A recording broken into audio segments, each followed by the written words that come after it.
Selamat pagi jemaat Tuhan dimanapun berada pada pagi hari ini. Salam damai sejahtera bagi kita sekalian. Di pagi hari yang indah ini kita kembali merenungkan firman Tuhan dari Lukas pasal 10 ayat 38 sampai 42. Demikian firman tertulis. Ketika Yesus dan murid-muridnya dalam perjalanan, tibalah ia di sebuah kampung. Seorang perempuan yang bernama Marta menerima dia di rumahnya. Perempuan itu mempunyai seorang saudara yang bernama Maria. Maria ini duduk dekat kaki Tuhan dan terus mendengarkan perkataannya. Sedang Marta sibuk sekali melayani. Ia mendekati Yesus dan berkata, "Tuhan, tidakkah engkau peduli bahwa saudaraku membiarkan aku melayani seorang diri? Suruhlah ia membantu aku." Tetapi Tuhan menjawabnya, "Marta, Marta, engkau khawatir dan menyusahkan diri dengan banyak perkara. Tetapi satu saja yang perlu, Maria telah memilih bagian yang terbaik yang tidak akan diambil daripadanya."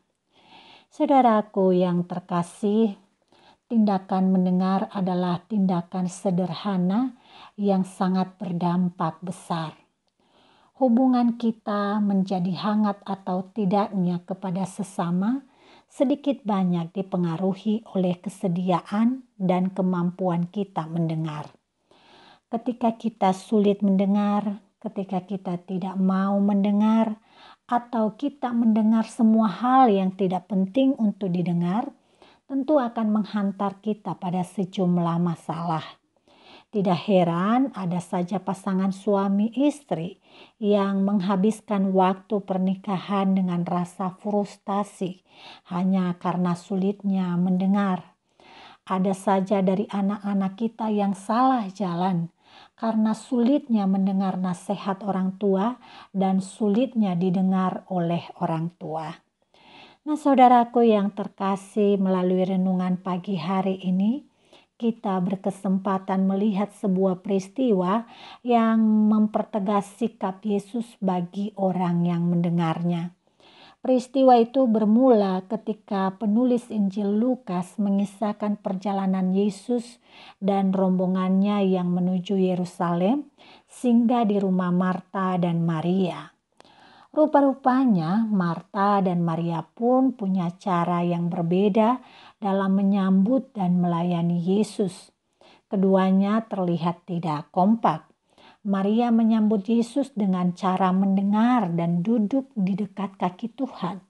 Sedangkan Marta menyambut Yesus dengan sibuk melayani dengan segala pekerjaan dapur untuk menyiapkan hidangan bagi Yesus dan rombongannya. Saudaraku yang terkasih, kisah itu berlanjut ketika Marta yang mungkin sudah mulai dalam kondisi kelelahan mengeluh kepada Yesus dan memintanya agar Maria membantu. Tentu saja teguran Marta menegaskan pokok masalah yang ada di dalam pikirannya. Ia berpikir yang disebut melayani adalah sedang mengerjakan sesibuk-sibuknya bagi Tuhan. Ia juga berpikir bahwa Maria tidak bisa menyambut Yesus sebagai tamu terhormat saat itu. Lagi ia berpikir bahwa Yesus tidak bisa mengerti dan tidak peduli keadaannya yang sedang sibuk untuk mempersiapkan pelayanan baginya, dan seolah mengiyakan sikap Maria yang hanya menyambut dengan mendengar. Karena sejumlah pikiran demikian pun, Marta merasa sangat berhak untuk memprotes kepada Yesus.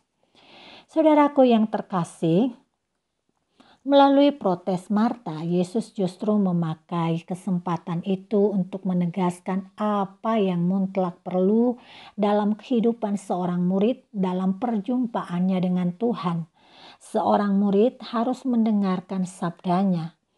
Menurut Yesus, saat itu yang diperlukan bukanlah kesibukan ala Marta, melainkan sikap Maria yang mendengar. Sangat mungkin Yesus pada waktu itu hanya membutuhkan secangkir air dan sepotong roti saja. Jadi Marta tidak perlu menyusahkan diri dengan segala pelbagai kesibukannya. Bagi Yesus, kesibukan yang berlebihan justru membuat momen mendengar menjadi hilang. Dan hilangnya momen mendengar berujung dengan protes yang menjadikan semua momen-momen itu tidak menjadi hangat lagi dan bahkan rusak. Saudaraku yang terkasih, Tuhan Yesus dalam hal ini menempatkan sikap mendengar lebih penting mendahului tindakan baik lainnya dalam relasi kita dengan Tuhan dan sesama. Melalui sikap mendengar hal-hal yang penting untuk didengarkan, kita berkesempatan untuk menyimak, mencerna, memahami, dan menjawab kebutuhan secara tepat tentang panggilan Tuhan dalam diri kita dan juga pergumulan orang-orang lain di sekitar kita. Hal ini penting karena banyak hal yang kita pikirkan baik dan penting belum tentu demikian yang ada di pikiran orang lain. Marta berpikir Yesus membutuhkan pelayanan dengan kesibukan tingkat tinggi. Ternyata Yesus justru lebih suka orang yang mendengar. Saudara, seperti sikapnya yang membenarkan Maria, Yesus pun ingin kita menjadi pendengar yang baik. Tuhan menghendaki kita menempatkan sikap mendengar sebagai prioritas dalam setiap hubungan yang kita jalani. Dengan mendengar, kita bisa memahami orang lain dan hubungan kita pun menjadi baik. Karena dalam setiap masalah kusut yang kita hadapi selama ini, ada banyak masalah yang seharusnya bisa diselesaikan dengan duduk dan saling mendengar. Semua persepsi yang berbeda kita bisa jembatani dengan saling memahami. Karena itu, marilah mendengar demi hangatnya relasi-relasi yang kita bangun. Dalam situasi relasi yang hangat, berkat Tuhan mengalir, sukacita dan damai sejahtera hadir bersama dengan kita. Tuhan Yesus memberkati kita semua. Mari kita berdoa. Terima kasih Tuhan Yesus, kami telah mendengarkan firman-Mu di pagi hari ini, bahwa kami diingatkan untuk menjadi anak Tuhan yang dengar-dengaran dalam relasi kami dengan Tuhan dan juga di dalam relasi kami dengan sesama. Ya Bapa, berikanlah hati kami yang dibentuk untuk siap mendengarkan, baik yang enak untuk didengarkan maupun yang tidak enak untuk didengarkan, demi semua kebaikan dan demi semua kemuliaan nama Tuhan. Biarlah kehidupan kami terarah Tuhan dan terbangun di dalam relasi yang baik dengan sikap saling mendengarkan satu dengan yang lain, mulai dalam hubungan kami di dalam rumah tangga maupun dalam relasi-relasi kami yang lebih luas. Ya Bapa, kami mengarungi kehidupan kami di sepanjang hari ini. Biarlah kami dengar-dengaran kepadamu dengan firman-Mu dan juga kami siap mendengarkan panggilan juga keluhan dari sesama kami. Ini doa kami Bapa, di dalam nama Yesus Kristus kami mengucap syukur dan memohon. Amin.